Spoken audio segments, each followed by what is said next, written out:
इंदौर की देवी अहिल्या विश्वविद्यालय में रैगिंग कांड का बड़ा खुलासा हुआ है। यूनिवर्सिटी के institute of engineering and technology में हाल ही में सामने आए मामले की जांच एंटी रैगिंग कमेटी ने पूरी कर ली है। रिपोर्ट में चौंकाने वाला तथ्य सामने आया कि यह मामला केवल रैगिंग तक सीमित नहीं था, बल्कि सीनियर्स द्वारा संगठित तरीके से विरोध की तैयारी की जा रही थी। वहीं सीसीटीवी तोड़ने और डीवीआर चोरी का मामला सामने आया है। जांच रिपोर्ट के अनुसार सीनियर छात्रों ने प्रथम वर्ष के स्टूडेंट्स पर दबाव डालकर उनसे फेक आईडी बनवाकर उनसे सोशल मीडिया पर पोस्ट वायरल करने और नेपाल में हुए जेनजी स्टाइल प्रोटेस्ट की तर्ज पर विरोध की तैयारी करने को कहा था। फर्स्ट ईयर छात्रों पर दबाव देकर ट्विटर अकाउंट बनाने और सीनियर्स द्वारा भेजे गए सभी मैसेज रीट्वीट करने के लिए मजबूर किया गया था। इतना ही नहीं, बल्कि उन्हें चेतावनी दी गई थी कि अगर इंस्ट्रक्शन नहीं माने गए तो छात्रों को पैच आउट कर दिया जाएगा। वहीं छात्रों से उनके पर्सनल जीमेल के अलावा फेक जीमेल और ट्विटर अकाउंट भी खुलवाए गए।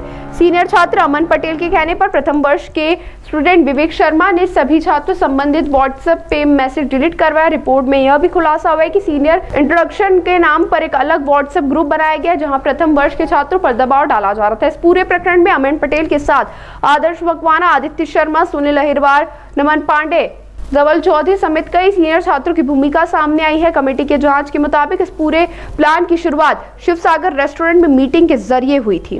अभी कुछ दिन पहले कुछ छात्रों ने रैगिंग की थी एक छात्र की, जो सेंट्रल गवर्नमेंट में उन्होंने एक शिकायत की थी। हमेशा जब भी रैगिंग होती है उसकी एक गाइडलाइन है, उस गाइडलाइन के अनुसार कार्रवाई की गई थी। उसमें कुछ बच्चों को, कुछ सीनियर बच्चों को फाइन वगैरह किया गया था और हॉस्टल से बाहर किया गया था। तो उन बच्चों के द्वारा जो पता लगा है अभी हम लोगों को कि उन बच्चों के द्वारा जूनियर, चूंकि उनको निकाला गया है और इस तरह का फाइन वगैरह है, तो कुछ आक्रोश है उनके मन में। उसके अंतर्गत इन्होंने जूनियर बच्चों को बुला के धमकाने का कुछ कार्य किया है, जो विश्वविद्यालय के बाहर किसी रेस्टोरेंट में उन्होंने बुलाया था और वहां पे इन लोगों को कुछ इंस्ट्रक्शंस दिए गए। उसके फलस्वरूप बच्चों ने आके, अब ये नहीं पता कि किन बच्चों ने किया है, परंतु जानकारी में ये आई है कि जूनियर या सीनियर बच्चों ने सीसीटीवी के कैमरे और डीवीआर वगैरह तोड़े हैं और चुरा ले गए। नेपाल की तरह का प्रदर्शन करने की बात की गई थी रिपोर्ट में, ये बात भी सामने रिपोर्ट में ये बात की जरूर गई है, परंतु नेपाल का एंगल इसमें जोड़ा जाना मुझे अभी प्रतीत होता है कि बहुत जल्दबाजी है, जब तक कि हम इसकी प्रॉपर जांच ना करें। कमेटी ने अपनी रिपोर्ट में ये बात कही है कि छात्रों से कुछ फेक जो आईडीज हैं वो बनवाई गई थी, जहां पर रेस्टोरेंट में बुलाया गया था, उनसे अलग अलग आईडीज क्रिएट करवाई गई और उससे कुछ ट्वीट्स जो हैं वो करवाने की उनको बात कही गई थी कि भविष्य में कुछ ट्वीट्स जो हैं उनसे किए जाएं, उससे वायरल किए जाएं।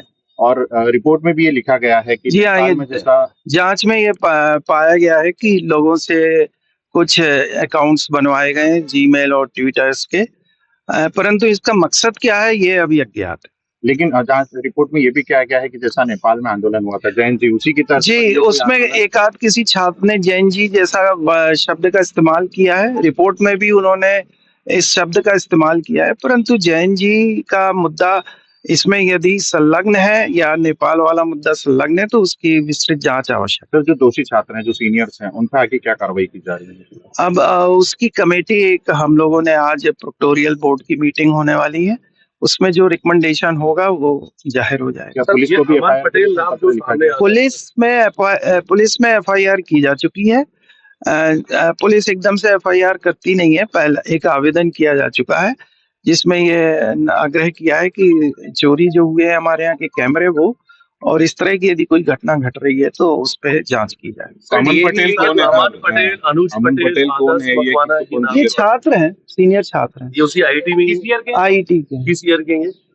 ये मेरे ख्याल से थर्ड ईयर के छात्र। सर किसी संगठन से जुड़े हुए हैं? सर संगठन से जुड़ेगा कुछ ज्ञात नहीं है।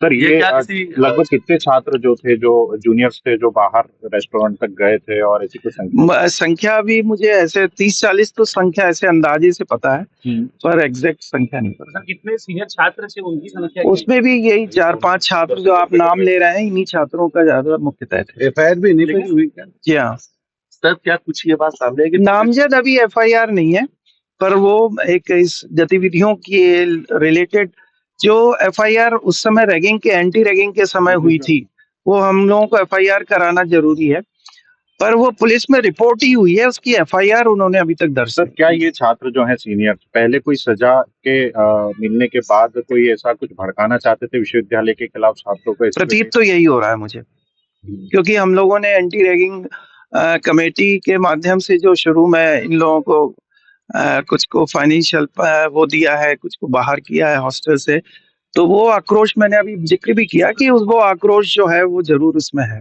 किसको बाहर किया था इसमें? अमन पटेल? हाँ, जो आप नाम ले रहे हैं, अभी मुझे एग्जैक्टली नाम नहीं मालूम है। इन छात्रों को बाहर किया गया था? बाहर किया गया, हॉस्टल से बाहर कर दिया? कुछ को हॉस्टल से बाहर किया गया है, कुछ पे ये आर्थिक दंड भी किया गया है, और कुछ को ये भी किया है कि आप सेमेस्टर के लिए डिबार है। सर पुलिस को जो आवेदन दिया गया उसमें क्या कुछ बिंदु हैं सर?